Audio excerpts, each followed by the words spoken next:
మాట్లాడుతుంటే ఆయన భగవద్గీత చెప్తున్నాడు సార్. ఆయన భగవద్గీత చెప్తున్నాడు సార్. ఎంత దౌర్భాగ్యం అంటే సార్, నాకు ఇది వినిపించడం కూడా ఇష్టం లేదు సార్. ఒక్కసారి వినండి సార్ దీన్ని. ఏంటది? అసెంబ్లీ సమావేశాలకు సంబంధించి హామీ ఇస్తున్నాం క్లియర్ గా. జగన్మోహన్ రెడ్డి గారు ఎవరికి పుట్టారు అసెంబ్లీలో రానియం.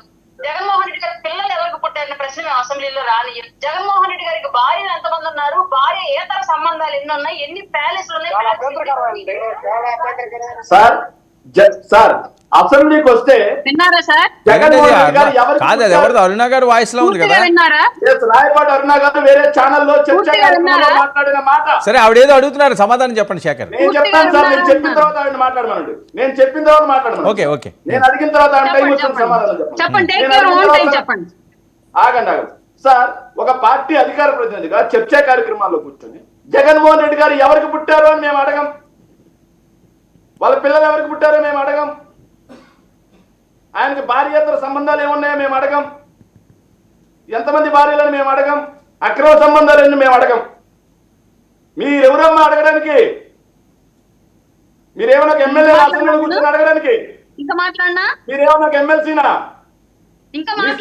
ఒక ఆడపిల్లని మర్చిపోయి మొన్నటి వరకు గౌరవం ఉండేదండి. చెల్లెమ్మ అనేవాడిని నేను. గౌరవాన్ని పోగొడుతుంది. మాజీ ముఖ్యమంత్రి గారిని పట్టుకొని నేను అడగొచ్చా? పవన్ కళ్యాణ్ గారు తిరిగాడని నేను అడగను.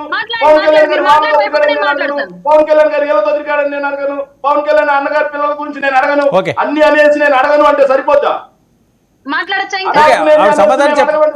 ఆవిడ సమాధానం చెప్పనిద్దాం ఉండండి. మీరు వీడియో పే చేశారు కదా, ఇస్తాను శేఖర్. సంస్కారం సార్. ఒకటి నేను ఫైనల్ గా చెప్తున్నాను సార్. ఫైనల్ గా నేను కన్క్లూడ్ చేస్తున్నా సార్.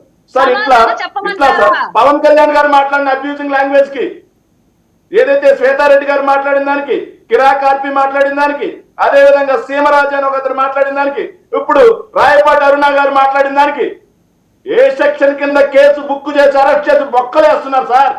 ఓకే. పారదర్శక ప్రభుత్వం అయితే శిక్ష పడుతున్నది నిజమైతే ఏ సెక్షన్ కింద వీళ్ళని బుక్ చేసి లోపల పడేస్తున్నారు సార్. ఓకే శేఖర్, ఒక్క నిమిషం ఆయన చెప్పనిద్దాం. మీరు వీడియో అనిపించారు కదా, అరుణ గారు ఏమైంది, అది ఏంటది?